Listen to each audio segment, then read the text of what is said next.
सुनो, मैंने आपको पढ़ाया अलाउद्दीन खिलजी की डायरिया के कारण मौत हो गई। जब अलाउद्दीन खिलजी मरा तो गद्दी पर कौन बैठ गया? अंतिम सुल्तान कौन रहा? नासिरुद्दीन खुसरो। खिलजी वंश का अंतिम सुल्तान खुसरो की हत्या कर देता है गाजी मलिक। गाजी मलिक जिसे कहते हैं गयासुद्दीन तुगलक। तो तुगलक वंश की स्थापना होती है 1320 और ये चलता कब तक है? 1414।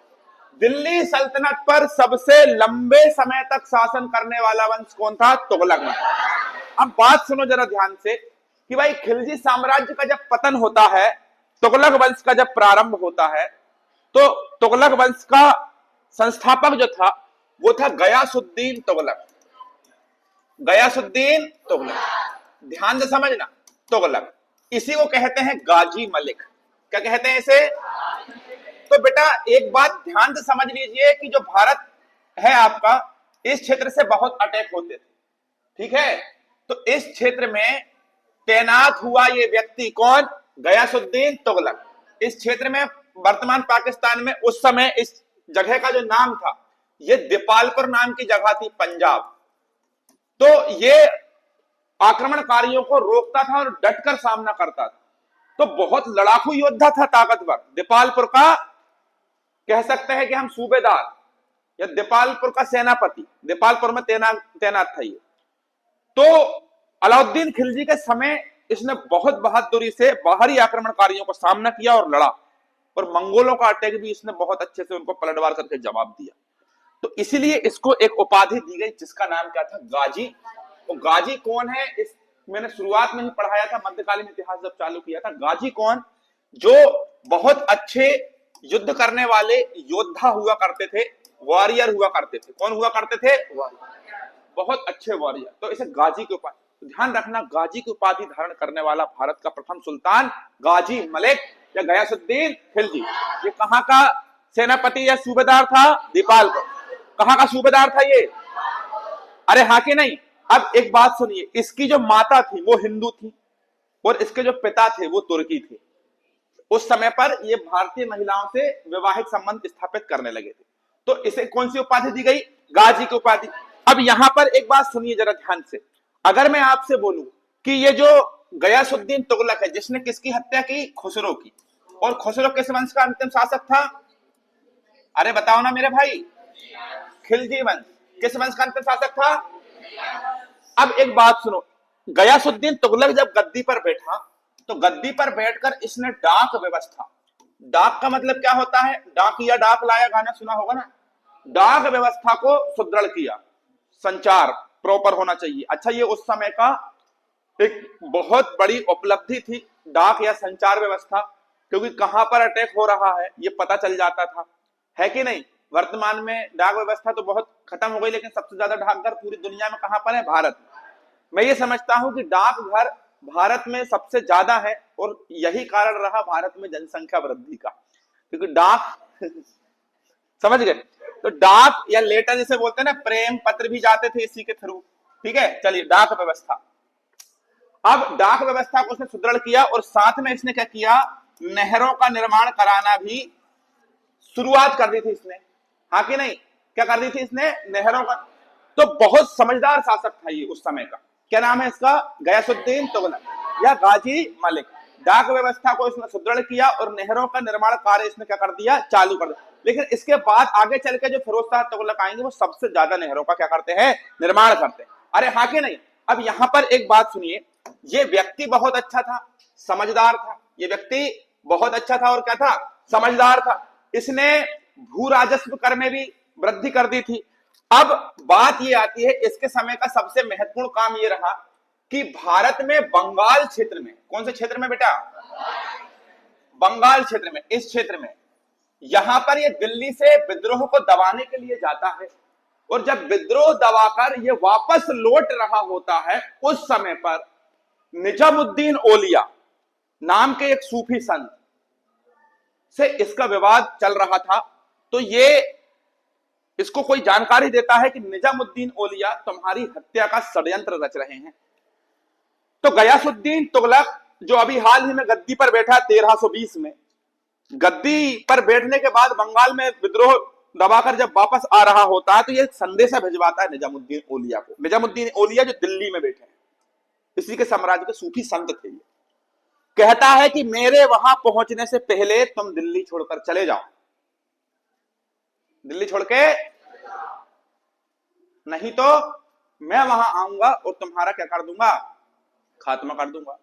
तो निजामुद्दीन औलिया एक बात कहते हैं, हुनूज दिल्ली दूर अस्तः, हुनूज दिल्ली दूर अस्तः, मतलब दिल्ली अभी दूर है, दिल्ली अभी दूर है मेरे दोस्त। निजामुद्दीन औलिया ने ये बात किसे कही थी? गयासुद्दीन तुगलक। ये सवाल बनता है कि दिल्ली अभी दूर है। अच्छा, ऐसा क्यों कहा? ऐसा इसलिए कहा कि अनुमानित बात मैं बता रहा हूं और एनसीईआरटी की का कथन अलग है। देखो, जब ये वापस लौट रहा था विद्रोह को दबा के, तो इसका पुत्र था मोहम्मद बिन तुगलक। मोहम्मद बिन तुगलक, मोहम्मद बिन तुगलक इसके सम्मान में दिल्ली से 8 किलोमीटर दूर एक स्थान जिसे हम कहते हैं तुगलकाबाद, तुगलकाबाद, इस जगह पर एक आयोजन करता है खुशी समारोह कि मेरे पिताजी ने विद्रोह को दबाकर आए। तो अब बेटे ने आयोजन रखा है तो पिता को तो जाना पड़ेगा। तो इस समारोह में शामिल होने के लिए गयासुद्दीन तुगलक उस महल में जाते हैं जो मोहम्मद बिन तुगलक के द्वारा, इसके लड़के के द्वारा बनवाया गया था। और ये महल जो था पूरा लकड़ी के द्वारा बनवाया गया था और उस पूरे लकड़ी के महल की सारी लकड़ियां बीच में एक लकड़ी पर टिकी हुई थी। बोलते ना, क्या बोलते हैं इसको बीच में, वो बोलते ना म्यार, स्तंभ बोल सकते हो। तो इस एक लकड़ी के चारों तरफ इस प्रकार से पूरी लकड़ियां लगी हुई थी। तो कहते हैं किंवदंती या जो कहावतों में कहा गया है कि इस एक लकड़ी से रस्सी बांध दी गई और इस रस्सी को बाहर छुपके से ले जाके एक हाथी के पैर में बांध दिया। जैसे ही गाजी मलिक या गयासुद्दीन तुगलक इस महल में जाता है, उधर से हाथी को डंडा मार के आगे चलने को कहा जाता है। हाथी जैसे ही चलता है तो ये लकड़ी खिसक जाती है और पूरी लकड़ियां गिर जाती है किसके ऊपर? गयासुद्दीन तुगलक के ऊपर, जिसमें उसकी क्या हो जाती है? मृत्यु। तो ये 5 साल शासन करता है और 1325 में इसकी मौत हो जाती है। किसकी मौत हो जाती है? यस और नो? अब यहां पर एक बात और सुनिएगा कि जो तुगलकाबाद शब्द मैंने आपको अभी बोला ना, तुगलकाबाद में इसकी मृत्यु हुई थी, तुगलकाबाद। तो तुगलकाबाद में जब इसकी मृत्यु होती है तो किसकी बात सत्य हो जाती है कि दिल्ली अभी दूर है? निजामुद्दीन औलिया। अच्छा, निजामुद्दीन औलिया कौन? निजामुद्दीन औलिया अमीर खुसरो के गुरु। किसके गुरु? अमीर खुसरो के गुरु। भारत का तोता किसे कहते हैं? तबला सितार का आविष्कारक, खड़ी बोली का आविष्कारक, गजल कव्वाली के जनक, जिनके गुरु कौन? दोनों का मकबरा कहां पर है? दिल्ली। ध्यान रखना बेटा, जबरदस्त पढ़ाता हूं मैं, एकदम तुमको कंटेंट, बहुत मेहनत करता हूं तुमको पढ़ाने के लिए, समझ रहे हो? एक एक क्वेश्चन को सेलेक्ट करके लेकर आता हूं। मेरे बच्चों का क्वेश्चन बाहर नहीं जाना चाहिए पेपर में। आप मेहनत कर रहे हो, दिल दुखता है। देखिए, अमीर खुसरो के गुरु निजामुद्दीन औलिया की बात सत्य हो जाती है। और जो तुगलकाबाद जो आपने पढ़ा है ना, ये दिल्ली से 8 किलोमीटर दूर है, जिसकी स्थापना भी किसके द्वारा की गई थी? गयासुद्दीन तुगलक, गाजी मलिक, जिसने खुसरो को मार के गद्दी पर बैठा। और यही बेटा इसने एक किला भी बनाया है। पूछा जाता है 56 कोट कहां स्थित है, तो आप बताना तुगलकाबाद। तो दिल्ली से 8, तो 56 कोट क्या है? एक दुर्ग है, एक किला है। दुर्ग ए 56 कोट किसने बनवाया? कहां पर बनवाया? तुगलका। किस शैली में बनवाया? रोमन शैली। किस शैली में बनवाया? ये मर कब गया? 1325 में। किसने मरवा दिया इसको? मोहम्मद। ऐसा कहा जाता है, ऐसा कहा जाता है। ठीक है, चलिए अब आगे चले। और आगे चले किसके पास? अब गद्दी पर कौन बैठेगा? मोहम्मद। यार कहा जाता है, और मैं भी ऐसा मानता हूं कि एक बेटे ने अपने बाप को मरवा दिया। अच्छा, क्यों? मैं ये क्यों मानता हूं मोहम्मद बिन तुगलक?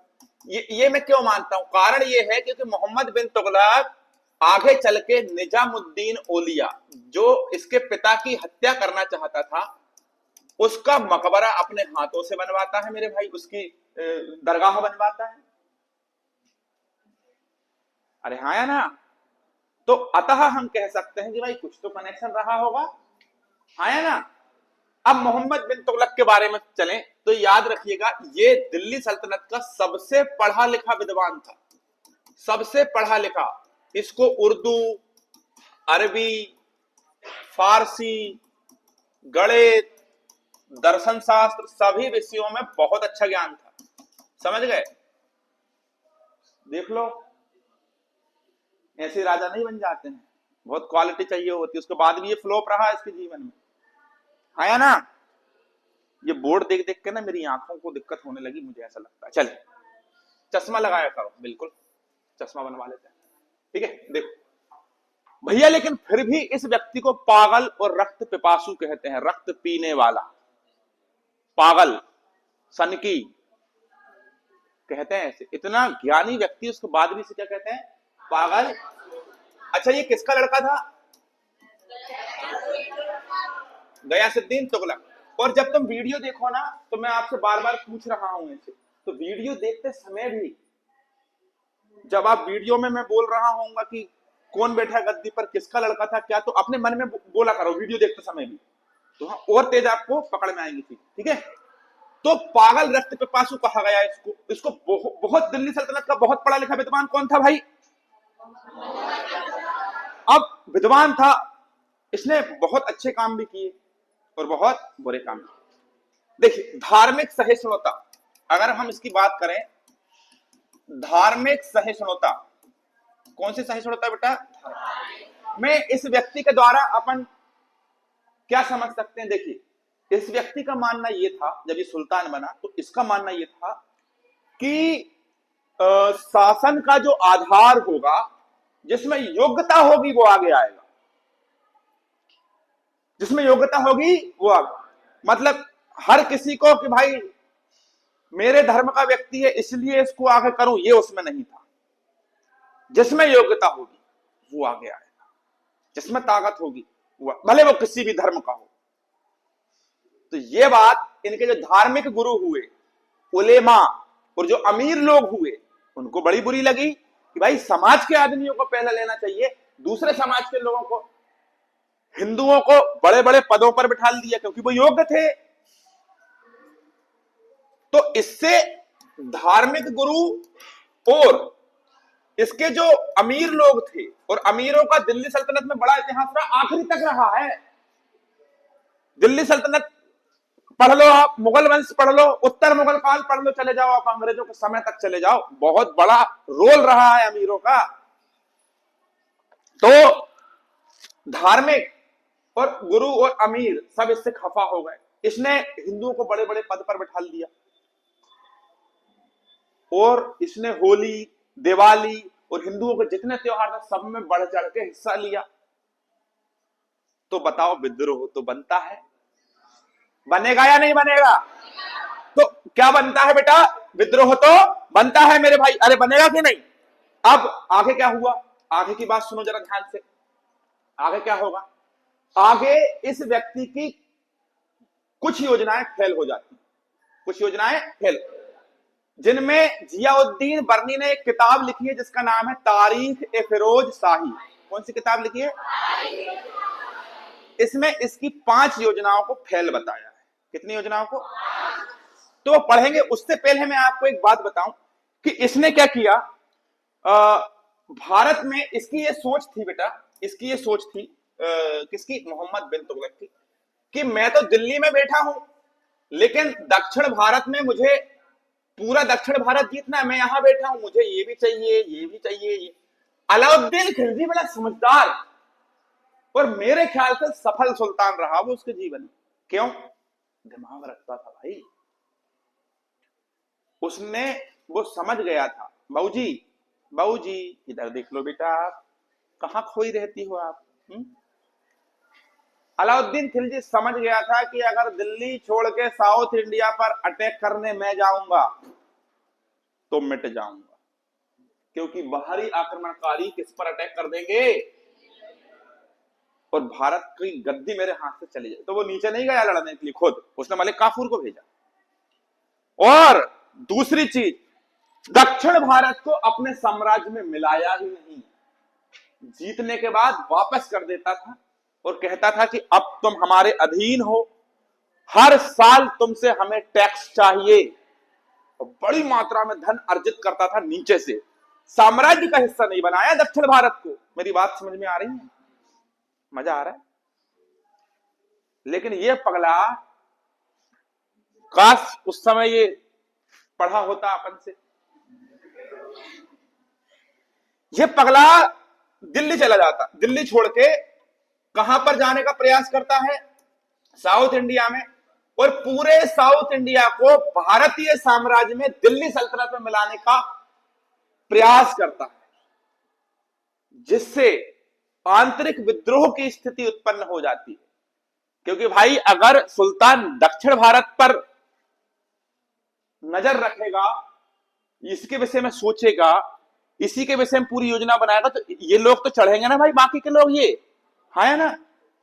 तो इसको वहां पर क्या होना चालू हो गई, समस्याएं चालू हो गई। अब इसी के समय पर 1336 में कर्नाटक में एक साम्राज्य बनाया गया, जिसको हम बोलते हैं विजयनगर साम्राज्य। विजयनगर, और विजयनगर साम्राज्य को बनाने वाले दो व्यक्ति थे, हरिहर और बुक्का। ये दोनों भाई थे, हरिहर और बुक्का। अब हरिहर और बुक्का और विजयनगर साम्राज्य कैसे स्थापित हुआ, कौन सुल्तान था, इसके आगे पढ़ेंगे। इसको पढ़ाऊंगा तो जो पढ़ा रहा हूं उसको छोड़ना पड़ेगा ना भाई, इसको आगे पढ़ लेंगे, है ना। तो इसी पर ध्यान। इसी के समय पर 1347 में महाराष्ट्र में, कहां पर मेरे बच्चे, हसन गंगू नाम का एक व्यक्ति होता है, जो बहमनी साम्राज्य की स्थापना करता है। कौन से साम्राज्य की? जबरदस्त बातें बता रहा हूं, हल्के में मत लेना। विजयनगर साम्राज्य किसने बसाया था? बहमनी साम्राज्य किसने बसाया? किसने बसाया? हसन गंगू।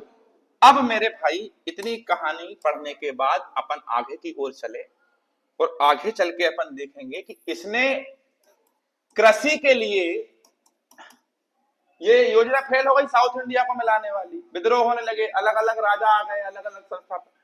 इसने कृषि के लिए दीवान ए कोही नाम का एक कृषि विभाग बनाया। क्या बनाया? दीवान ए कोही। अच्छा, इसने अगला काम ये किया, अच्छे काम रहे ये, फसल चक्र प्रणाली को लेकर आया। कौन सी चक्र प्रणाली? फसल चक्र प्रणाली क्या है?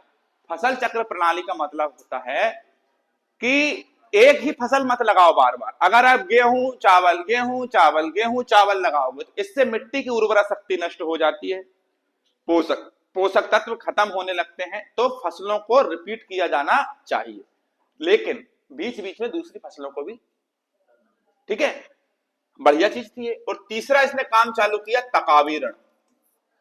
तकावी ऋण क्या होता है इसको समझो भाई। देखो, अगर अकाल पड़ गया इसके साम्राज्य में, क्या पड़ गया, तो सुल्तान अग्रिम ऋण प्रदान करेगा। क्या प्रदान करेगा? ऋण मतलब कर्ज। तुम सुल्तान से कर्ज ले सकते हो और अपना काम चला सकते हो। और उस समय का दिल्ली सुल्तनत का पहला ऐसा सुल्तान था जिसने पहले ही ऋण देना चालू किया, जिसका नाम क्या था? मोहम्मद।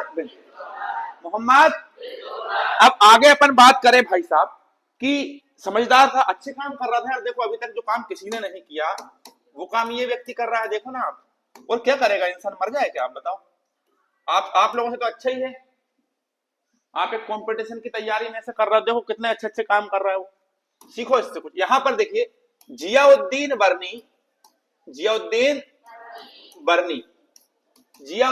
ने एक किताब लिखी थी जिसका नाम था तारीख ए बेटा, ये जो किताब लिखी तारीख ए फिरोज शाही, इसमें इसकी 5 विवादास्पद नीतियां बताई। इसकी 5। सबसे पहली नीति इसकी जो खराब रही वो रही राजधानी परिवर्तन। अच्छा बेटा, राजधानी परिवर्तन का मतलब इसने राजधानी दिल्ली से कहां ले गया? दौलताबाद। अच्छा, दौलताबाद देवगिरी का ही परिवर्तित नाम है, कहां पर पड़ता है? महाराष्ट्र। कहां पड़ता है यार? एक बात बताओ, ये तुम्हारा भारत है, ठीक है, ये दिल्ली है, ठीक है बेटा, और ये महाराष्ट्र है, साउथ इंडिया। ये दूरी 1500 किलोमीटर। अपनी प्रजा को बोल दिया कि चलो भाई डेरा उठाओ और कहां चले? अच्छा, ऐसा उसने इसलिए किया ताकि नीचे जाकर साउथ इंडिया में भी संभाल सके। उसका सोचना ठीक था कि भाई बीच में रहकर ऊपर भी देखो नीचे भी देखो, लेकिन यार आप ये क्यों नहीं सोचते कि ऊपर से भी अटैक होगा, नीचे से भी होगा, इधर से भी होगा, तुम बीच में फंसे रह जाओगे। अभी ऊपर हो, कम से कम नीचे वालों को समझ रहे हो? देख, तो भर गर्मी में, गर्मियों का सीजन था, और ये व्यक्ति पूरी प्रजा से बोलता चलो 1500 किलोमीटर। और उस समय एरोप्लेन या ट्रेन तो थी नहीं, बैठ गए, या तो घोड़ा गाड़ी से चलो, जिनके पास घोड़ा गाड़ी नहीं है वो पैदल चलो, इतनी गर्मी में इतनी दूर। और दूसरे लोगों ने यहाँ पर, लोकल के जो छोटे छोटे राजा थे, उनने यहाँ पर क्या करना चालू कर दिया? अटैक। समस्या हो गई भाई। वापस से दौलताबाद से राजधानी कहां लेकर आया? दिल्ली। इसमें उसको बहुत पैसा खर्चा हो गया, बहुत पैसा चला गया। परेशान और हैरान, क्या करूं क्या ना करूं। कुछ तो किया इसने, हाथ पैर तो चलाए। दूसरा इसने काम किया, ये काम इसका बहुत गलत हुआ, सांकेतिक मुद्रा चला दी इसने। अच्छा, सांकेतिक मुद्रा में परिवर्तन कर दिया। कैसा कर दिया? देखो, उस समय जो मुद्रा चल रही थी उसे बदलकर कांसे और कहने का मतलब तांबा, इसकी मुद्रा चला दी। अब जब ये मुद्रा का प्रचलन चालू किया पगले ने, तो क्या हुआ? लोगों ने घर पे ही बना लिए सिक्के। लोगों ने, कांसा घर घर में था, लोगों ने घर पे ही सिक्के बना लिए। और दूसरी गलती इसके साथ ये हुई कि चलो भाई ठीक है, सिक्के बना भी लिए, लेकिन राजकीय चिन्ह उन सिक्कों पर इसको देना था। मेरे ख्याल से भाई, सिक्का कोई भी लाए, व्यापारियों से सीधा बोल दो कि तुम उन्हीं सिक्कों को लो जिसपे हमारा चिन्ह है। तो राजकीय चिन्ह की पहचान उसने उन सिक्कों को नहीं। मैं बोल रहा ना इसको, थोड़ा मैं होता तो मैं समझाता। गलतियां रही, अच्छा व्यक्ति है, मजेदार। और फिर क्या हुआ? सांकेतिक मुद्रा लोगों ने घर पे बना ली, इससे बाजार में मुद्राओं का भंडार हो गया। अब जब बेटा मुद्रा की मात्रा ज्यादा हो जाए तो वहां वस्तु की मात्रा कम हो जाती है, तो ऐसी स्थिति में क्या होता है? महंगाई बढ़ती है। तो महंगाई बढ़ गई और ऐसी मुद्रा को व्यापारियों ने लेना बंद कर दिया, जिससे साम्राज्य में बहुत लॉस होना चालू हो, लॉस होना चालू। तो इसका उसमें बहुत पैसा खर्चा हो गया भाई, है कि नहीं? अच्छा, इसकी तीसरी योजना क्या रही? इसने दोआब कर में वृद्धि कर दी। अब दोआब कर क्या है? देखिए, ये आपकी गंगा नदी है जो बहते हुए कहां गई है? बांग्लादेश। और यहीं उत्तराखंड से यमुनोत्री से यमुना नदी और गंगोत्री से गंगा नदी। तो ये बीच का जो क्षेत्र पड़ता है, ये वाला यहाँ पर नदियां बहती हैं, सिंचित भूमि है, तो यहां पर टैक्स लगा दिया भारी भरकम। अकाल, क्या चल रहा था? अकाल, अकाल चल रहा था।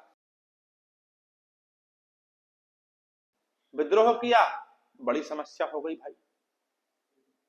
तो उस समय का दिल्ली सल्तनत का पहला कृषक विद्रोह था, ये पहला कृषक विद्रोह, ये पहला किसान आंदोलन। समझ रहे हो कि नहीं? किसके समय पर हुआ था?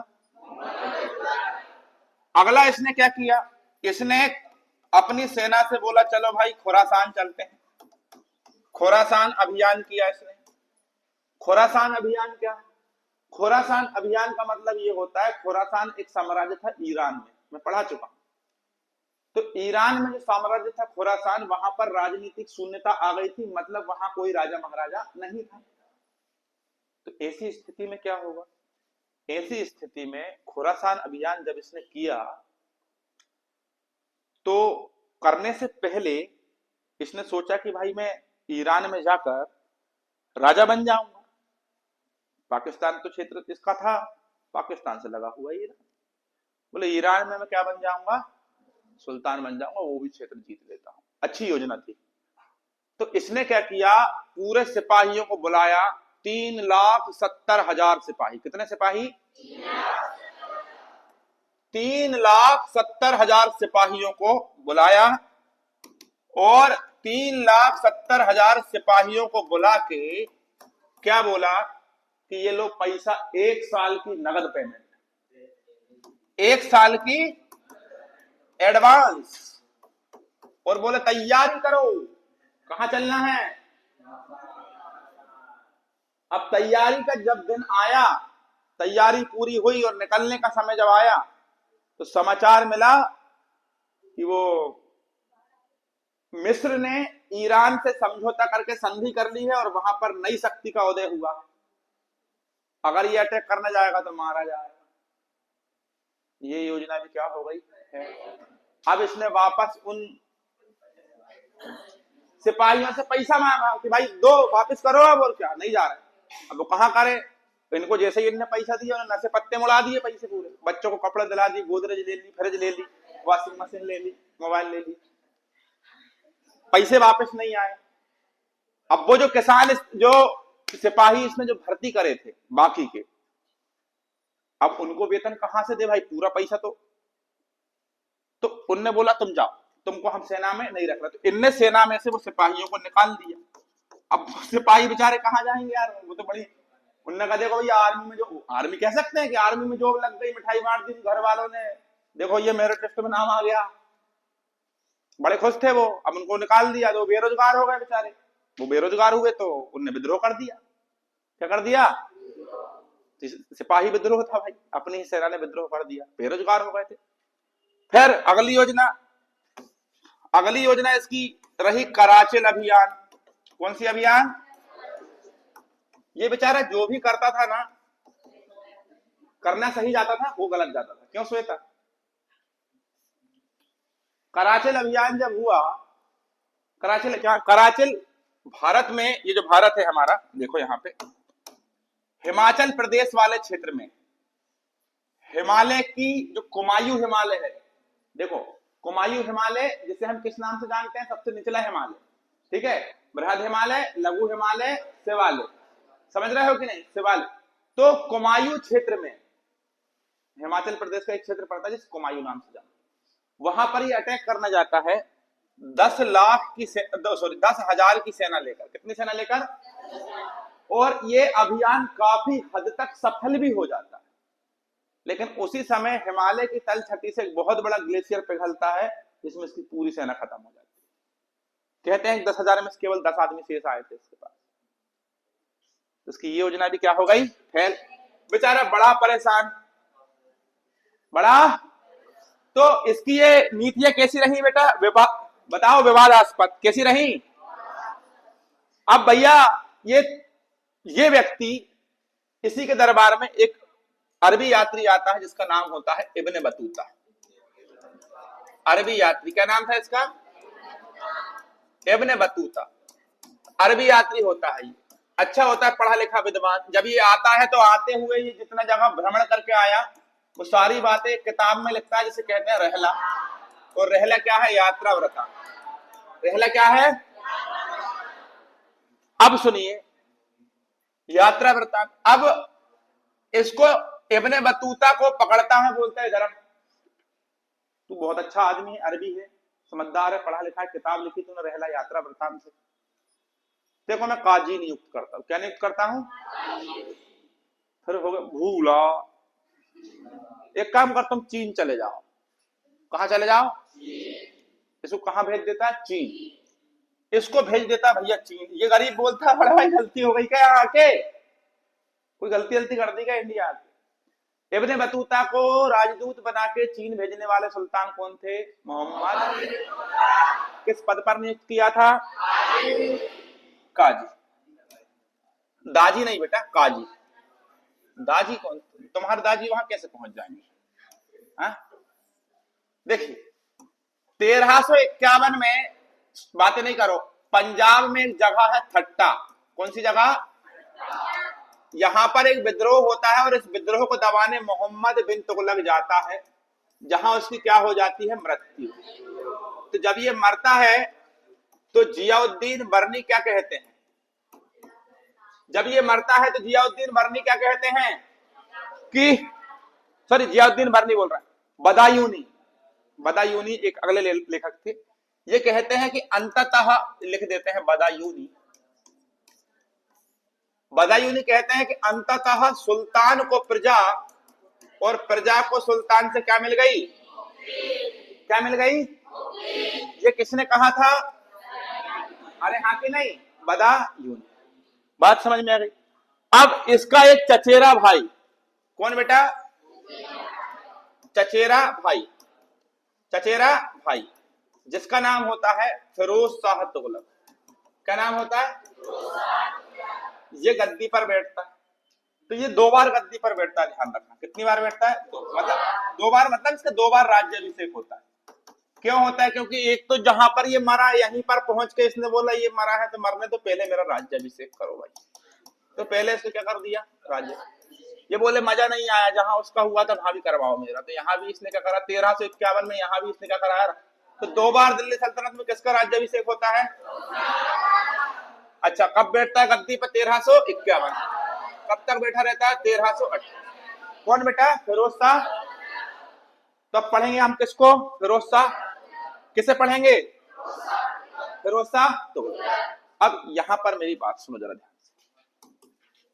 फिरोज शाह तुगलक, फिरोज शाह तुगलक कब गद्दी पर बैठा?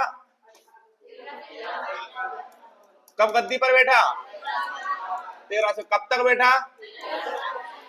1300। अरे हाँ कि नहीं? अब ये व्यक्ति बड़ा शानदार, इसको बोलते हैं दिल्ली सल्तनत का अकबर। क्या कहते हैं?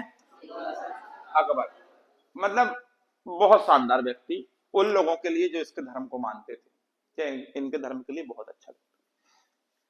इसने तुष्टीकरण की नीति अपनाई। कौन सी नीति अपनाई? अब क्या होती है तुष्टीकरण की नीति? सुनिए, तुष्टीकरण की नीति का मतलब ये होता है कि यार देखो, मेरे पहले जो सुल्तान था उसने बहुत गलतियां की। क्या गलतियां? बहुत सारी। जैसे उसने विवादास्पद नीति अपनाई, किसी भी धर्म के लोगों को अच्छे अच्छे पदों पर बिठा लेता था और दिवाली होली में बढ़ चढ़ के भाग लेता था, जिसके कारण आंतरिक विद्रोह और उलेमा और दिल्ली की सल्तनत के अमीर बड़े बड़े लोग इससे क्या हो गए? नाराज। बेटा बिल्कुल इधर ध्यान दो, मैं सुबह से पढ़ा रहा हूं ना तो एनर्जी डाउन हो गई। इसकी पहले वाली क्लास में कितनी अच्छी एनर्जी से पढ़ाया था, तो जान निकाल ले रहे हो तुम लोग मेरी। नौकरी लगने के बाद देखते भी नहीं है तुम लोग हैं। बात वही। चलो देखो, तुष्टीकरण की नीति अपनाई। तुष्टीकरण मतलब इसने सोचा कि यार देखो, मेरा पहला सुल्तान ने बहुत ज्यादा विद्रोहियों को जन्म देखा गया, तो एक काम करता हूं, सबको अपनी तरफ मिलाता। तो इसने पहला काम क्या किया? इसने जितने भी धार्मिक गुरु थे इन पर लगने वाले टैक्स को क्या कर दिया? खत्म। 14 प्रकार के करों को माफ किया जो मुसलमानों के ऊपर लगते थे, तो पूरे मुसलमान खुश। अरे वाह यार, मजा आ गया, ए दादा ए मजा आ गया। फिर क्या किया इसने? हिंदुओं के त्योहारों को होने पर बैन किया कि भाई नहीं, बिल्कुल नहीं, बिल्कुल। और अगर नहीं कर सकते बैन तो मैं नहीं आऊंगा तुम्हारे यहां। पर्दा प्रथा का सख्ती से पालन किया भाई इसने। पर्दा प्रथा का सख्ती से पालन मतलब महिलाओं को पर्दे में। मजारों पर, मस्जिदों पर महिलाओं के जाने पर क्या लगा दी? मजारों पर महिलाएं जाना क्या कर दिया? वर्जित। इससे उलेमा खुश हो गए, धार्मिक गुरु जो रहते थे वो उलेमा खुश हो गए। और इसने क्या किया? जितने सिपाही थे, सैनिक, उनको अपनी तरफ करने के लिए सैनिकों का जो पद है उसे वंशानुगत कर दिया। वंशानुगत कर दिया मतलब जैसे मैं हूं सिपाही इसके यहाँ, अब मेरा एक लड़का है जिसे मैं बहुत प्यार करता हूं, तो मुझे अपने लड़के की चिंता रहेगी, करे आज क्या खाएगा, क्या पिएगा, क्या। तो राजा ने मुझसे बोल दिया कि अरे चिंता मत करो, तुम्हारे मरने के बाद तुम्हारे बेटे को अपन आर्मी में नौकरी दे देंगे। तो खुश हो गया मैं, अरे मेरे बच्चे की जिंदगी बनी बनाई। इसने और क्या किया? इक्तेदार, जितने इक्तेदार थे ना, पढ़ाते आ रहा हूं इक्तेदार कौन होते, इक्तेदार के पद को भी क्या कर दिया? वंशानुगत। इसमें टैक्स कलेक्शन में बहुत ज्यादा भ्रष्टाचार हुआ और जो योग्य व्यक्ति थे वो दूर होते चले गए और अयोग्य लोग गद्दी पर आ गए और साम्राज्य को इकोनॉमिकली बहुत ज्यादा लॉस हुआ। इसके समय। और मतलब इसने कुल मिला के खुश करने के लिए कोई भी नहीं छोड़ी, कोई भी कारण नहीं छोड़ा, इस्लाम को बहुत ज्यादा महत्व दिया। ठीक है, अब भैया क्या होगा सुनिए जरा ध्यान से। इसने भारत में कौन ने, फिरोज शाह तुगलक ने, कंटेंट पर ध्यान देना बेटा, इसने भारत में जहां पर ये गद्दी पर बैठता है भारत में, ठीक है, वहां पर सभी जगह पर अटैक करने की योजनाएं नहीं बनाई। जितना पास में है बस उसी पर शासन करो, इधर उधर ज्यादा हाथ पांव चलाओगे तो घाटे में जाओगे, ये समझ गया था बात। लेकिन फिर भी इसने कांगड़ा नाम की एक जगह पड़ती है हिमाचल प्रदेश में, कौन सी जगह, हिमाचल प्रदेश में एक जगह पड़ती है कांगड़ा। कांगड़ा बेटा आप जियोग्राफी में पढ़ाऊंगा मैं, कांगड़ा, कुल्लू, मनाली, ये सब कहाँ है, हिमाचल प्रदेश, ठीक है, घाटियां, हिमालय का तराई से।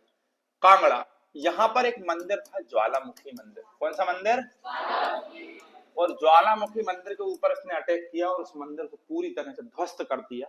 और वहां से हजारों एक किताबें थी, हजारों, उन सभी किताबों को जो संस्कृत में लिखी गई थी उनको लेकर कहाँ आ गया, दिल्ली, और लाकर उनका क्या करवाया, अनुवाद करवाया, और उन किताबों से क्या प्राप्त किया बेटा, ज्ञान प्राप्त। और मैं आपको बता चुका हूं कि इसने तुष्टिकरण की नीति तो अपनाई ली थी। तुष्टिकरण की नीति मतलब सबको खुश रखना। अच्छा, और इसने क्या किया, सबको खुश रखने के लिए बेटा इसने रोजगार विभाग बनवाया। कौन सा विभाग बनवाया, रोजगार विभाग बनवाया इसने। फ्री में अस्पताल, फ्री क्या, अस्पताल। और क्या करा इसने, और बहुत सारे काम किए इसने, जैसे नगर पालिका की शुरुआत इसी के समय पर होती है, नगर पालिका की शुरुआत इसी के समय पर होती है। कार्यालय बनवाया इसने, ठीक है, रोजगार कार्यालय, कौन सा कार्यालय, अच्छा रोजगार कार्यालय। तो इसने बहुत सारी तुष्टिकरण की नीति अपनाई, लेकिन इसने हिंदुओं के खिलाफ सख्त कदम उठाए, गलत कदम उठाए। ये जो आपको याद होगा यार, मोहम्मद बिन कासिम जब भारत में आया था तो उस समय एक टैक्स आया था, कौन सा टैक्स, जजिया कर, कौन सा कर आया था। लेकिन उस जजिया कर में जो गैर हिंदू हैं उनके ऊपर, मतलब जो गैर मुसलमान है उनके ऊपर ये टैक्स लगता है, जजिया कर। लेकिन मोहम्मद बिन कासिम के समय पर मोहम्मद बिन कासिम ने, ध्यान रखिए और ध्यान से सुनिए, ब्राह्मणों को और वृद्धों को, महिलाओं को और बच्चों को इस जजिया कर से छूट रखी थी। और महिलाओं कौन सी, विधवा महिला, ठीक है, बाकी सबको क्या देना है, टैक्स। और टैक्स से बचना चाहते हो तो, टैक्स से बचना चाहते हो तो इस्लाम कबूल करो। तो जजिया कर लगा दिया। अब इन लोगों को छोड़ दिया था, लेकिन मोहम्मद बिन कासिम ने 4 लोगों को, जिनमें ब्राह्मणों के ऊपर भी जजिया कर ठोक दिया, किसने, फिरोज शाह। किसने ठोक दिया, बहुत आईएमपी है। तो ब्राह्मणों पर जजिया कर लगाने वाला पहला सुल्तान कौन बना, अरे हाँ ना। चलिए अब इसने क्या किया सुनो, अब इसने नए नए टैक्स लगाए। एक टैक्स है बेटा जकात, कौन सा टैक्स है, जो अमीर मुसलमान हैं, ऐसे मुसलमान जो रईस है, पैसे वाले हैं, इनके ऊपर एक टैक्स लगाया जाता है जिसे हम जकात कहते हैं। किसके समय, फिरोज शाह तुगलक के समय। अच्छा, आपकी जितनी भी कमाई, मान लो आप 40 रुपए कमा रहे हो तो उसमें हमें कितना रुपए चाहिए, 1/40 हुआ करता था ये जकात, ठीक है। दूसरा इसने एक टैक्स लगाया जिसे हमने नाम दिया खम्स। खम्स क्या है, लूटपाट करी आपने अगर, तो आपने बहुत सारा सोना लूट लिया, तो उस लूट में मेरा चुपचाप 20% हिस्सा लाकर मुझे दे दो। मतलब आपने 100 रुपए लूटे हैं तो 20 रुपया लाकर मुझे ईमानदारी से दे दो, मैं आपसे कुछ नहीं बोलूंगा। तो इसमें लूटपाट को भी बढ़ावा मिलता है, हाँ कि नहीं। अगला एक टैक्स लगाया इसने, खराज। क्या लगाया, ये जो जो मुसलमान हैं, मुस्लिम लोगों पर जो ये भू राजस्व टैक्स था। भू राजस्व टैक्स मतलब भूमि पर लगने वाला टैक्स, कौन सा टैक्स है। इसके बाद उसने एक टैक्स लगाया जिसका नाम है उस्र। ये हिंदुओं पर, या जो गैर मुसलमान है, जो मुसलमान नहीं है, गैर मुसलमान के ऊपर लगाया जाने वाला टैक्स, ठीक है। एक है, क्या हुआ, कितने, 1 घंटे जा, तो क्या हो रहा है,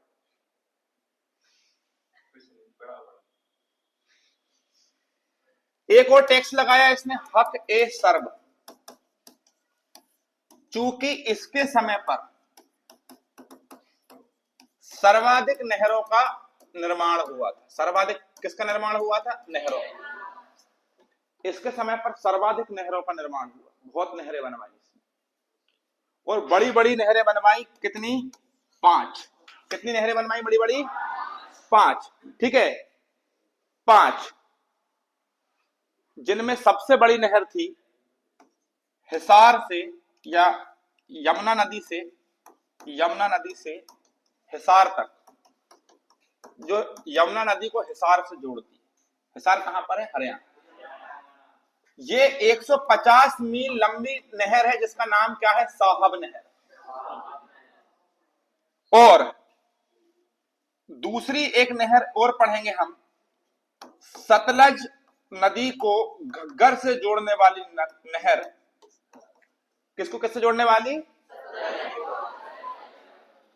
इस नहर का नाम दिया राजवाही नहर, जो 95 मील लंबी। ये कितने मील लंबी है? मील में नापना है। बड़ी बड़ी नहरों का निर्माण करा। उस समय सबसे बड़ी नहरों का निर्माण करवाने वाला व्यक्ति अगर कोई था तो वो कौन था? ठीक है। और एक बात और ध्यान से समझिएगा, ये जो नहरें ये बनवा रहा था, इसके ऊपर इसने हक ए सर्व नाम का टैक्स लगाया। आपकी जितनी भी उपज हो रही है इस नहर की सिंचाइयों के माध्यम से, उस उपज का 10% मुझे चाहिए। मतलब आप 1 क्विंटल गेहूं की पैदावार कर रहे हो तो 10 किलो ईमानदारी से मुझे भेज दो। वो टैक्स तो चलेंगे ही, ये टैक्स आपको जरूर देना है, क्योंकि इसने कौन सी नहरें बनवाई थी? सिंचाई। तो सबसे ज्यादा भारत में सिंचाई नहरें बनवाने वाला सुल्तान कौन था? कौन सा सुल्तान था भाई? फिरोज शाह तुगलक। अब देखिए, यहां पर एक बात को ध्यान से समझिए, इसने लोक निर्माण विभाग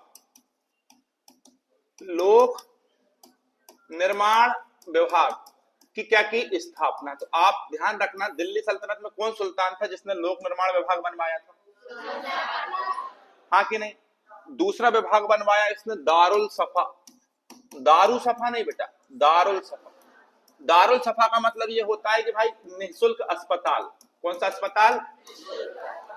मतलब आपको कोई भी बीमारी हो, आप क्या करो?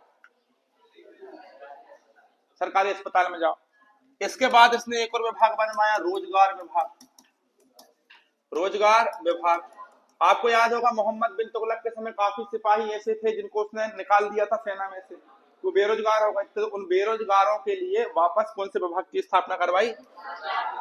अरे हाँ कि नहीं? अब एक और विभाग बनवाया, दीवान ए इस्तिहाक। लिख देते, दीवान ए इस्तिहाक। ये जो विभाग इसने बनवाया दीवान ए इस्तिहाक, इसके माध्यम से पेंशन देता था। किनको पेंशन देता था? वृद्धों को। तो बेटा वृद्धों को पेंशन देने वाला ये कौन था? प्रथम सुल्तान। वृद्धों को पेंशन देने वाला कौन था? अगला इसने एक और विभाग बनवाया, दीवान ए बंदगान। दीवान ए बंदगान, ज्यादा डीप तो नहीं हो रहा है ना? दीवान ए बंदगान, इसको दास रखने का बहुत शौक था। इसके पास 1,80,000 दास थे। कितने दास थे? 1,80,000। 1,00,000। इनको विभिन्न प्रकार के कामों में लगा दी, किसी को फैक्ट्री में लगा दी, किसी कारखाने में लगा दी, कोई सेना का काम कर रहा, कोई कपड़े धो रहा, कोई बर्तन मार रहा। मतलब दास रखने का बहुत शौक था। इसको बाग बहुत पसंद थे, तो इसने कितने बागों का निर्माण करवाया? 1200। इसको अमीरों को, उलेमाओं को खुश रखने के लिए इसने दीवान ए इमारत विभाग का गठन किया। जो कहते हैं ना कि अरे मदरसे वगैरह चलते हैं ना, शिक्षण संस्थान इस्लाम में, तो मदरसों का निर्माण होता था इसी के तहत। और इसी दीवान ए इमारत के तहत इसने कुतुब मीनार का जीर्णोद्धार कराया था। मैंने आपको पढ़ाया है पहले भी, कुतुब मीनार को हाँ कि नहीं वापस, मतलब क्षतिग्रस्त हो गई थी, सुधरवाया था इसने। ठीक है, बहुत बढ़िया। इसने एक और विभाग बनाया जिसे हम नाम देते हैं दीवान ए खैरात। दीवान ए खैरात नाम से ये क्या करता था? इसके माध्यम से ये दान दिया करता था। क्या दिया करता था? क्या दिया करता था? दान। बताए, लोक निर्माण विभाग बनवाया, दारुल सफा बनवाया, निःशुल्क अस्पताल, रोजगार विभाग बनवाया, दीवाने इस्तेफाक पेंशन, दीवाने बंदगान दासों के लिए, है ना, दीवाने बंदगान दासों के लिए। क्या नाम है तुम्हारा? सिमरन। आप यहां बैठकर मोबाइल चला रही,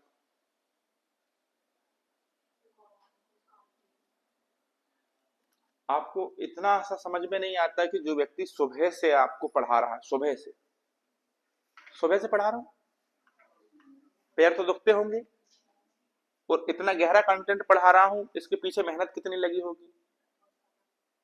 तो आपको ये नहीं लगता कि इस व्यक्ति ने मेहनत हमारे लिए की है, खुद के लिए थोड़ी है, आपके लिए मेहनत है। तो आप मेरी मेहनत का फायदा नहीं उठा रहे हो ना बेटा, तो आप दुनिया के सबसे बड़े बेवकूफ हो। जिसने फायदा उठा लिया उसकी किस्मत बन जाएगी, मेरे को कोई नुकसान नहीं होगा इससे, हाँ कि नहीं? जो समझदार बच्चा है उसको तो मजा आ जाएगा पढ़ने में, यार देखो यार क्या कंटेंट है यार, आधे घंटे से चल रहा है साला, अब तक खत्म कर देते हैं टीचर, लेकिन देखो। तो क्या कर सकते हैं, चलो ये सब छोड़ो, ये बताओ मुझे कि दारुल सफा में क्या काम होता था? हाँ? दीवान ए इमारत के तहत क्या करते थे? दीवान ए खैरात के तहत क्या होता था? क्या होता था? वृद्धों को पेंशन देने वाला प्रथम सुल्तान कौन था? ब्राह्मणों पर जजिया कर लगा दिया था। अरे हाँ कि नहीं? चलो अब मेरी बात सुनो, इसकी मृत्यु कब हो जाती है? 1388। इसकी मृत्यु कब हो जाती है? कब हो जाती है? अब यहां पर सुनिए, जब इसकी मृत्यु होती है 1388 में, ठीक है, तो गद्दी पर बैठता है 1388, मतलब गद्दी पर छोटे छोटे राजा बैठते हैं, अपन महत्वपूर्ण राजा पढ़ेंगे 1394 से, जो अंतिम शासक था नासिरुद्दीन महमूद। नासिरुद्दीन महमूद जब गद्दी पर आता है तो ये क्या करेगा? इसका विवाद हो जाता है खिज्र खान नाम के व्यक्ति से। किस खान से? खिज्र खान। खिज्र खान बुला लेता है तैमूर लिंग को। किसको बुला लेता है? तैमूर। तैमूर का आक्रमण करा देता है दिल्ली सल्तनत पे, किसके ऊपर? नासिरुद्दीन। नासिरुद्दीन उस युद्ध में हार जाते हैं और तैमूर आक्रमण करके चला जाता है, और गद्दी पर कौन बैठ जाता है? खिज्र खान। तो खिज्र खान कब बैठ जाता है? 1414, और एक नए वंश की स्थापना होती है जिसका नाम होता है सैयद वंश। कौन सा वंश? और यहां पर समाप्त हो जाता है कौन सा वंश?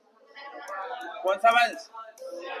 तुगलक वंश। अब यहां पर एक बात सुनो जरा ध्यान से, जब तैमूर लिंग का भारत पर अटैक होता है तो ऐसी अटैक नहीं होता। तैमूर लिंग इतना खतरनाक आक्रमणकारी था, तैमूर इतना खतरनाक आक्रमणकारी था, उसने लाखों लोगों को काट डाला था दिल्ली में, काट डाला था, कटवा दिया था, जो हिंदू लोग थे उनको कटवा दिया, इतना आक्रमणकारी था। महिला के पेट से बच्चा खिंचवा के और उसको भी कत्ल करवा देता था, ये भी जिंदा नहीं रहना चाहिए। हजारों लोगों के, कितनी लाखों महिलाओं के साथ इसने दुष्कर्म कराया, बहुत रेप। ये पूरा कहते हैं कि भारत इतना मजबूत और इतना शक्तिशाली संपन्न अभी तक था, लेकिन जब तैमूर ने अटैक किया था दिल्ली सल्तनत पर, भारत पर, पूरी तरीके से भारत आर्थिक स्थिति से खत्म हो गया था। ये जो अटैक हुआ था ना तैमूर का, इसके बाद हम बहुत ज्यादा इकोनॉमिकली लॉस हो गया था हमको। तैमूर जो नाम रखा है भारत में, सैफ अली खान ने अपने लड़के को दिया है, जो एक विदेशी आक्रामक है, जो लूटपाट करके काट दिया भारतीयों को, उस व्यक्ति का नाम तू अपने बेटे को देता है, क्या साबित करना चाहता है? ऐसे में फिर सैफ अली खान के ऊपर अटैक हो जाता है तो बोलते हो अरे अरे सैफ अली खान के ऊपर अटैक हो गया, सैफ अली खान के ऊपर अटैक हो गया है।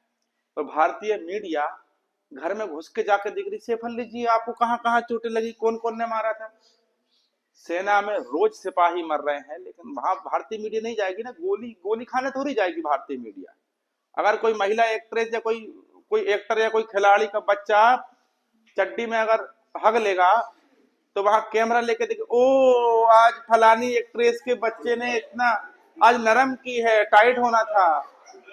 ये भारतीय मीडिया जो भारतीय अर्थव्यवस्था का चौथा स्तंभ, क्या बोले, मैं सबके लिए नहीं बोल रहा हूं, सारी मीडिया ऐसी नहीं है, लेकिन कुछ तो गद्दार है भाई। कुछ क्या है, जिनको रोड पे मरते हुए बेरोजगार नहीं दिख रहे हैं, किसान आत्महत्या कर रहा है उसको वो नहीं दिखाई दे रहा, ठीक है, लेकिन सैफ अली खान को चाकू लगा तो उसे दिखाई दे रहा, ठीक है।